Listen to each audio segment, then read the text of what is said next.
मुसलमानों, मैं तुमसे कहता हूं कि पूरे इस्लाम को अगर तुमने समझा होता, अगर तुमने पूरे इस्लाम पर अमल किया होता, तो इस देश में इन करोड़ों के साथ ये ज्यादती नहीं हो रही। तुमको यकीन दिलाना चाहता हूँ, अगर तुमने इस काफिले को इसी तरह लेकर चलते रहे, अगर तुम्हारी नीयत बिल्कुल साफ रही, तो मैं तुमसे कहना चाहता हूँ, भारत के 25 करोड़ में से 15-16 करोड़ मुसलमान तुम्हारे हाथ कंधे से कंधा मिलाकर इस संघर्ष में अपनी जान माल कुर्बान कर देंगे। की ये तहरीक, चंद्रशेखर जैसे बहादुर लीडर, उसका वजूद और तुम्हारा उसका साथ देना ये गलतफहमियों को दूर करेगा। तुम मुसलमानों को अपना समझोगी और मैं मुसलमानों से कहता हूँ, इनको अपना समझो, इनको अपना समझो। ये है तुम्हारी नेचुरल एलाई। जवानों से भी कहता हूँ, आप अपनी कॉलेज में, अपनी यूनिवर्सिटी में, अपने क्लासरूम में, अपने मोहल्ले में, अपने गांव में आप ढूंढ कर दलित लड़कों से दोस्ती करो, इनको इनके साथ खान पान का रिश्ता बनाओ, घर जाओ, इनको अपने घर बुलाओ, अपने दिल की बात इनसे कहो। मैं भविष्यवाणी करने वाला आदमी नहीं हूँ, लेकिन आज मेरा दिल चाह रहा है कि मैं कहता हूँ कि अगर वाकई ये काफिला ठीक से चला और पूरे देश में हम साथ साथ फिरे, तो 10 साल भी नहीं लगेंगे, इस देश को पहचानना मुश्किल हो जाए। वो ये समझते हैं कि जो मुसलमान नहीं है वो सब हिंदू हैं। जो रियलिटी है भारत के समाज की, उसको भारत के मुसलमान नहीं जानते, और इसकी वजह से आजादी की लड़ाई में सबसे ज्यादा बलिदान मुसलमानों ने दिया।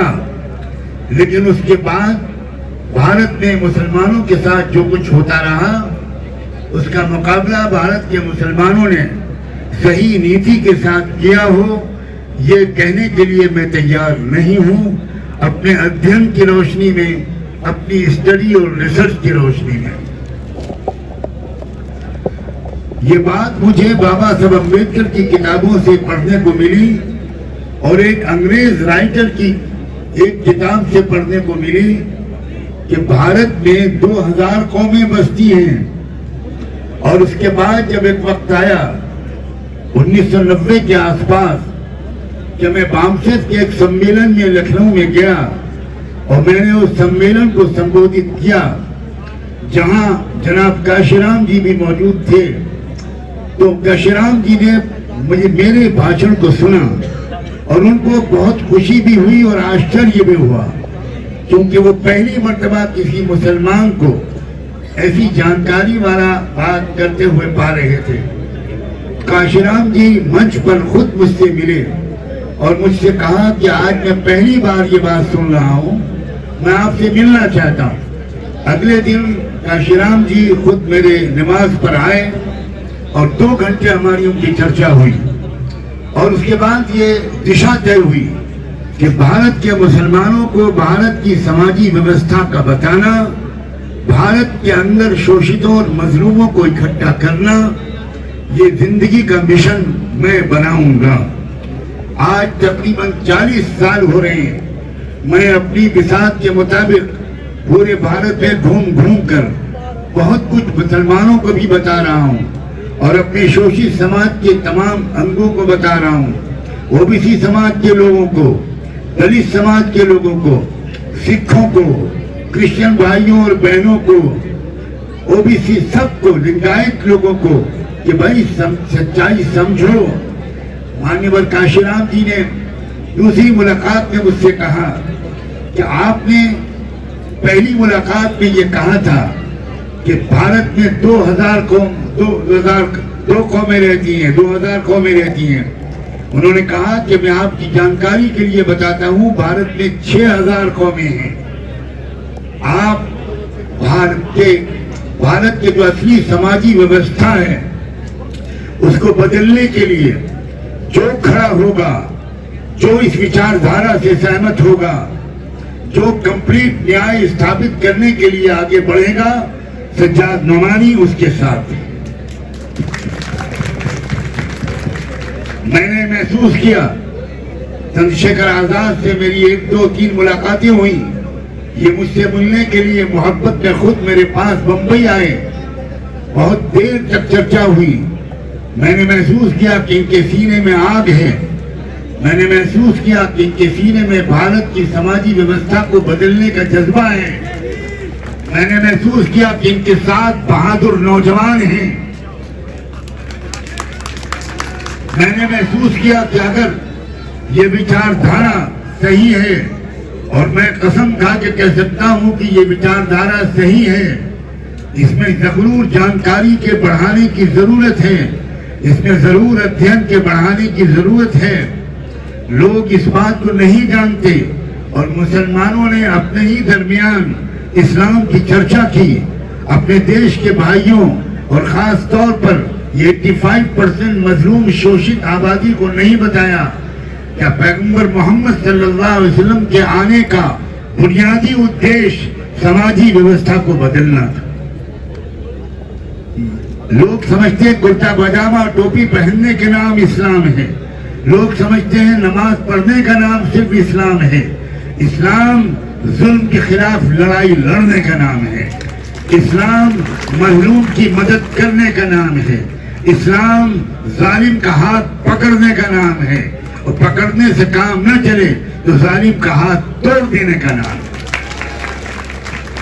एक संकल्प की जरूरत है, एक समझदारी की जरूरत है, एक जानकारी की जरूरत है। और मुझे इस बात से उम्मीद बड़ी है, वो ये है कि ये भीम आर्मी हो या आजाद पार्टी, ये इसके साथ युवा पीढ़ी है, नौजवान। आप में शक्ति है, आप में एनर्जी है। पैगंबर मोहम्मद साहब ने कहा था, नुसरत बिश्शबाब, मैं जो समाजी व्यवस्था को बदलने में कामयाब हुआ, मैं जो गुलामों को मुल्कों का हुक्मरान बनाने में कामयाब हुआ। आपको मालूम होना चाहिए, एक गुलाम था, उसका नाम था बिलाल, काले रंग का, छोटे कद का, इंतहाई छोटा समझा जाने वाला, जिसको ऊंची जात के लोग तपती हुई रेत पर लिटाकर मारते थे, उसके सीने पर चट्टाने रखते थे, उसको जलील समझते थे। मक्के के नौजवान बच्चे उनके मुंह पर आकर ठोकते थे। जब मक्के के दरवाजे खुले, जब व्यवस्था परिवर्तन का एक बड़ा चैप्टर नया आया, तो पैगंबर मोहम्मद साहब ने ऊंची जात के कुरैश के खानदान के किसी आदमी को नहीं, किसी अरबी और हाशिमी और मुत्तलिबी को नहीं, बल्कि उस गुलाम और उस दलित बिलाल से कहा, तुम काबे की छत पर चढ़ो और छत पर चढ़कर अजान दो। इंसानी हिस्ट्री और इतिहास में मेरी बच्चियों और बहनों और नौजवानों, कभी कोई इंसान, कोई पैगंबर, कोई ऋषि मुनि काबे की छत पर नहीं चढ़ा था। ये मोहम्मद साहब थे जिन्होंने गुलाम को, और मुझे कहने दो एक दलित को, एक काले रंग के शोषित समाज के इंसान को काबे की छत पर चढ़ाया। मुसलमानों, मैं तुमसे कहता हूं कि पूरे इस्लाम को अगर तुमने समझा होता, अगर तुमने पूरे इस्लाम पर अमल किया होता, तो इस देश में इन करोड़ों के साथ ये ज्यादती नहीं हो रही। हमें अपना कसूर मानना चाहिए, हमें अपनी पिछली गलतियों की तलाफी करनी चाहिए।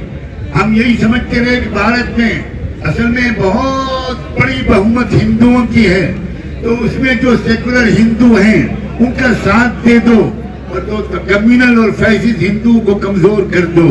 और ये करते करते आज हम इस जगह पर पहुंच गए। लेकिन मैं कहना चाहता हूं, मैं चंद्रशेखर तुमको यकीन दिलाना चाहता हूं, अगर तुमने इस काफिले को इसी तरह लेकर चलते रहे, अगर तुम्हारी नीयत बिल्कुल साफ रही, तो मैं तुमसे कहना चाहता हूं, भारत के 25 करोड़ में से 15-16 करोड़ मुसलमान तुम्हारे हाथ कंधे से कंधा मिलाकर इस संघर्ष में अपनी जान माल कुर्बान कर देंगे। क्या भारत का इतिहास जिसने पढ़ा है, क्या वो इसमें कोई संदेह कर सकता है कि भारत की आजादी की लड़ाई में मुसलमानों की आबादी के कम होने के बावजूद सबसे ज्यादा शहीदों की संख्या मुसलमानों की है, सबसे ज्यादा बलिदान मुसलमानों ने दिया है। जाओ दिल्ली में इंडिया गेट पर वो जो बोर्ड लगा हुआ है जिसमें शहीदों की संख्या लिखी है, जिस समाज के शहीद सबसे ज्यादा हैं, मैं कहना चाहता हूं मुस्लिम समाज के शहीदों की संख्या सबसे बड़ी है और ब्राह्मण समाज की संख्या न होने के बराबर। ये मनुवादी व्यवस्था, ये इस मनुवादी व्यवस्था ने दलित नौजवानों, अगर मैं दलित शब्द यूज नहीं करता, मैं आमतौर पर शेड्यूल कास्ट बोलता हूँ जो संविधान का शब्द है, लेकिन मैं क्योंकि आमतौर पर लोग दलित बोलते हैं इसलिए आज पसंद न करने के बावजूद कह रहा हूँ, मुसलमानों के खिलाफ इस मनुवादी मानसिकता के जालिम लोगों ने तुमको इस्तेमाल किया है। बताओ ये बात सच है कि नहीं? कभी आज तक किसी ब्राह्मण ने बाहर निकलकर किसी मुसलमान पर हाथ उठाया है? मुसलमान वो ब्राह्मण तुमको भड़काता है, वो ब्राह्मण तुमको मिसगाइड करता है, वो तुम्हारे दिलों में इस्लाम और मुसलमानों से नफरत डालता है और तुम उसकी बात पर यकीन कर लेते हो। मैं उम्मीद करता हूँ कि भीम आर्मी की ये तहरीक चंद्रशेखर जैसे बहादुर लीडर, उसका वजूद और तुम्हारा उसका साथ देना ये गलतफहमियों को दूर करेगा। तुम मुसलमानों को अपना समझोगे और मैं मुसलमानों से कहता हूँ इनको अपना समझो, इनको अपना समझो। ये है तुम्हारी नेचुरल एलाई, तुम समझो इनको, वरना तुम इस्लाम को छोड़ दो। तुम इस्लाम को बदनाम कर रहे हो, तुम आगे बढ़ो। मैं फिर कहता हूँ इस्लाम सिर्फ नमाज पढ़ने का नाम नहीं है। मुस्लिम लड़कियों से भी कहता हूँ, मुस्लिम नौजवानों से भी कहता हूँ, आप अपनी कॉलेज में, अपनी यूनिवर्सिटी में, अपने क्लासरूम में, अपने मोहल्ले में, अपने गांव में आप ढूंढ कर दलित लड़कों से दोस्ती करो, इनको इनके साथ खान पान का रिश्ता बनाओ, घर जाओ, इनको अपने घर बुलाओ, अपने दिल की बात इनसे कहो। मैं भविष्यवाणी करने वाला आदमी नहीं हूँ, लेकिन आज मेरा दिल चाह रहा है कि मैं कहता हूँ कि अगर वाकई ये काफिला ठीक से चला और पूरे देश में हम साथ साथ फिरे तो 10 साल भी नहीं लगेंगे, इस देश को पहचानना मुश्किल हो जाए।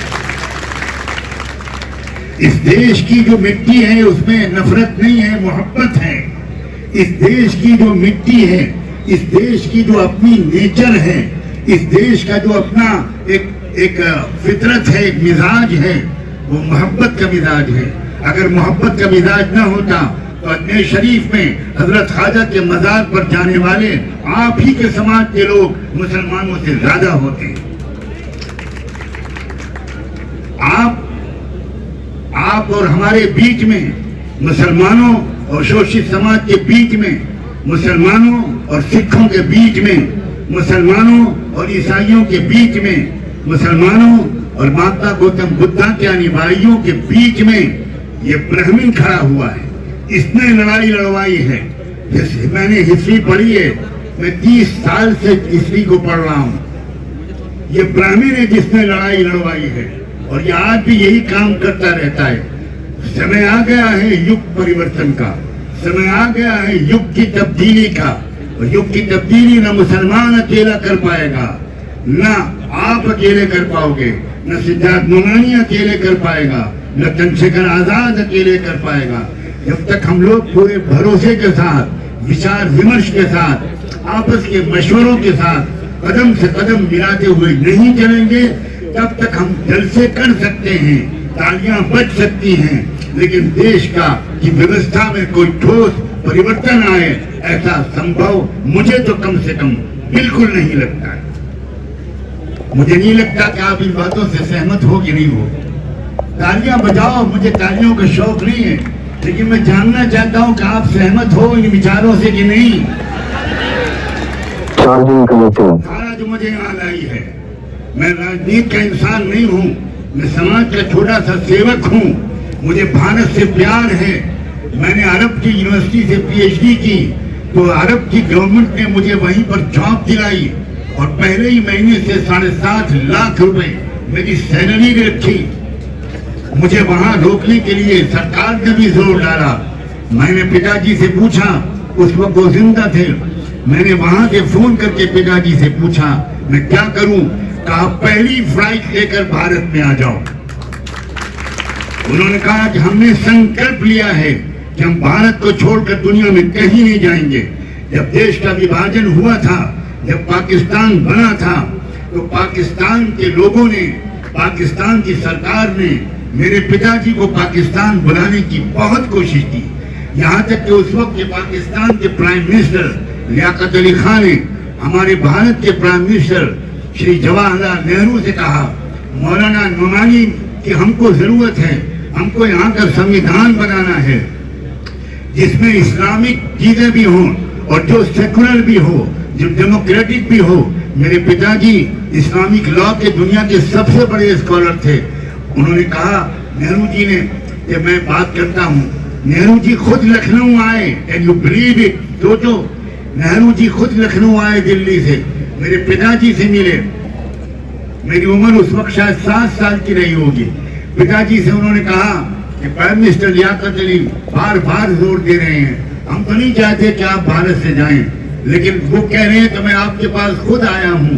आप अगर जाने को तैयार हूँ तो मैं पूरी व्यवस्था करने के लिए तैयार हूँ। आप और आपकी पूरी लाइब्रेरी, आप और आपका पूरा परिवार बड़े आराम से एक चार्टर्ड प्लेन में पाकिस्तान में भेज दूंगा। मेरे पिताजी ने उनसे कहा कि नेहरू जी, हम ये संकल्प ले चुके हैं और मैंने ये विल लिखी है कि मेरी औलाद में से कोई कभी भी किसी भी परेशानी, चाहे जितना जुल्म हो, चाहे जितनी ज्यादती हो, हम भारत को छोड़कर नहीं जाएंगे। मुसलमानों, भारत की एक धार्मिक अहमियत भी है। लोग तुमको सही इतिहास नहीं बताते। पहला इंसान जब उतारा था खुदा ने, पहला पैगंबर तो अरब में नहीं उतारा था, मक्के और मदीने में नहीं उतारा था। वो जम्बू सराल द्वीप का इलाका था जो साउथ इंडिया और श्रीलंका में है। वहां उतरे थे आदम अलैहिस्सलाम। और आदम का नाम अरबी जबान का शब्द नहीं है, आदम संस्कृत जबान का शब्द है। आदि मानव, इससे था आदिम, वहां से बना आदम। तो इस्लाम भारत की सबसे पहले जो भारत में धर्म आया, एक ही धर्म दुनिया में सब लेकर आए। वो महात्मा गौतम बुद्धा हो, वो हजरत ईसा हो, हजरत मूसा हो, ये हो ही नहीं सकता। इस जीने और मरने का पूरा संस्कार खुदा ने एक दे दिया, खाने पीने का तरीका एक दे दिया और हजारों धर्म दे दिए ताकि तुम हमेशा लड़ते रहो। ये स्वार्थी पंडितों ने असली धर्म का हुलिया बिगाड़ा है, इसलिए कि वो इस धर्म के नाम पर दलाली करना चाहते हैं। आप अगर सीधे संपर्क करोगे अपने मालिक से तो बीच में वो एजेंट तो खत्म हो गया, उसकी आमदनी खत्म हो गई। और सबसे जबरदस्त आमदनी मंदिरों की है, उस आमदनी पर न इनकम टैक्स है न सेल टैक्स, बल्कि इनकम टैक्स कमिश्नर और सेल टैक्स कमिश्नर खुद आकर वहां माथा टेकते हैं। ये सब झूठ है, ये सब फ्रॉड है। नौजवानों, आगे बढ़ो, अध्ययन करो, स्टडी करो, दिमाग को रोशन करो, दिल को बड़ा करो, हृदय को बड़ा करो और ऐसे बहादुर लीडरों को मजबूत तरीके से उनके साथ सहयोग करो। हमसे, मैं आज यहाँ उलमा बैठे उनके सामने कहता हूँ, चंद्रशेखर जी मुझसे बहुत बार बार कह चुके, आज भी उन्होंने मुझसे कहा, आज भी उन्होंने मुझसे सुबह कहा कि मौलाना नुमानी साहब, बहुत दिन के बाद हमें ये कोई मार्गदर्शक मिला है, आपके मशवरे के बगैर मैं कोई नीति नहीं बनाऊंगा। मैं आपके सामने ये बात कह रहा हूँ। मैंने कहा कन्फर्म करने की बात नहीं, मेरी जबान है। आपने सुन लिया, आपने सुन लिया। ये कोई वक्ती साथ नहीं है। मैं एक सभा में भाषण देने के लिए नहीं आया हूँ, मैं इस संघर्ष में साथ देने के लिए आया हूँ। मरते दम तक साथ दूंगा। मुझे उम्मीद है कि आप भी अपनी जिंदगी के आखिरी सांस तक इस देश में असली न्याय को स्थापित करने के लिए अपनी जान, अपना माल, अपना समय और अपना जो कुछ भी आपका अपना एक्सपर्टीज है वो सब लगाएंगे। आखिर में मैं बहुत शुक्रिया अदा करता हूँ। मैं अपने परिवार के बीच में आया हूँ, मुझे वो खुशी हो रही है कि जो किसी इंसान को अपने परिवार के बीच में आने से होती है। मैं बहुत शुक्रिया अदा करता हूँ अपने बहुत अजीज दोस्त साथी चंद्रशेखर, जो मुस्तकबिल की उम्मीद बनकर भारत के सामने आ रहे हैं। मैं उनका शुक्रिया अदा करता हूँ।